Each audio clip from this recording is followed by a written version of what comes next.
For latest news, subscribe our channel and press the bell icon to never miss any news. നമസ്കാരം, ഇത് one India Malayalam. ഇന്ത്യയുടെ 15ാമത്തെ രാഷ്ട്രപതിയെ തെരഞ്ഞെടുക്കാനുള്ള വോട്ടെടുപ്പ് അടുത്ത മാസം 17-നാണ് നടക്കുന്നത്. വോട്ടെണ്ണൽ നടക്കുക 20-നും. രാജ്യസഭയിലെയും ലോക്സഭയിലെയും നിയമസഭയിലെയും തെരഞ്ഞെടുക്കപ്പെട്ട അംഗങ്ങൾക്കാണ് വോട്ടവകാശം. കേന്ദ്രഭരണ പ്രദേശങ്ങളായ ഡൽഹിയുടെയും പുതുച്ചേരിയുടെയും നിയമസഭകളിലെ അംഗങ്ങൾ ഉൾപ്പെടെയുള്ളവർക്ക് രാഷ്ട്രപതി തെരഞ്ഞെടുപ്പിൽ വോട്ടവകാശമുണ്ടായിരിക്കും. എംപിമാരുടെയും ഓരോ നിയമസഭയിലെയും MLA-മാരുടെയും വോട്ടിന് വ്യത്യസ്ത മൂല്യമാണുള്ളത്. എല്ലാ നിയമസഭാംഗങ്ങളുടെയും കൂടി മൊത്തം വോട്ടിന്റെ മൂല്യം 5,49,495 ആണ്.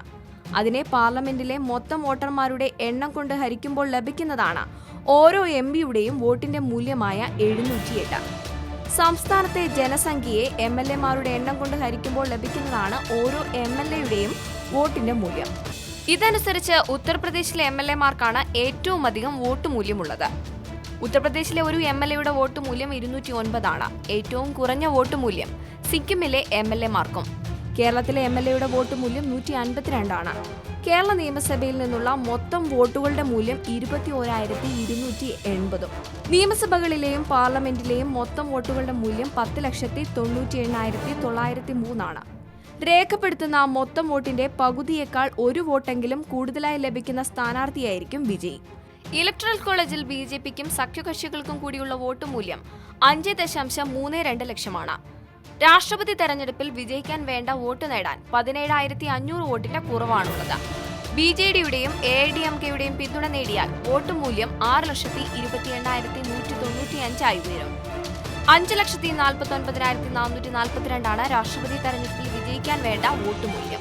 YSR കോൺഗ്രസും AIADMKയും തെലങ്കാന രാഷ്ട്ര സമിതിയും BJPയുടെ പ്രസിഡന്റ് സ്ഥാനാർത്ഥിയെ പിന്തുണയ്ക്കുമെന്ന് പ്രഖ്യാപിച്ചിട്ടുണ്ട്. ലോക്സഭാ ജനറൽ സെക്രട്ടറി അനൂപ് മിശ്രയാണ് രാഷ്ട്രപതി തെരഞ്ഞെടുപ്പിന്റെ റിട്ടേണിംഗ് ഓഫീസർ.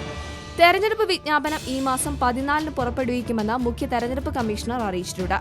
ഭരണപക്ഷത്തു നിന്നും ദ്രൗപദി മുർമു, മുരളി മനോഹർ ജോഷി, സുഷമ സ്വരാജ്, സുമിത്ര മഹാജൻ, അമിതാഭ് ബച്ചൻ, P. സദാശിവം, C. വിദ്യാസാഗർ റാവു തുടങ്ങിയവരുടെ പേരുകളാണ് ഉയർന്നു കേൾക്കുന്നത്. പ്രതിപക്ഷത്തു നിന്നാകട്ടെ ഗോപാൽകൃഷ്ണ ഗാന്ധി, മീര കുമാർ, ഡോക്ടർ മൻമോഹൻ സിംഗ്, ശരത് പവാർ തുടങ്ങിയവരുടെ പേരും ഉയർന്നു കേൾക്കുന്നുണ്ട്. ഭരണപക്ഷത്തു നിന്നും ദ്രൗപദി മുർമുവിനാണ് കൂടുതൽ സാധ്യത കൽപ്പിക്കപ്പെടുന്നത്. ജാർഖണ്ഡ് ഗവർണറായ ദ്രൗപദി രാഷ്ട്രപതിയായാൽ ആദിവാസി ഗോത്ര വിഭാഗത്തിൽപ്പെട്ട ആദ്യ രാഷ്ട്രപതിയായിരിക്കും ഇന്ത്യക്ക് ലഭിക്കുക.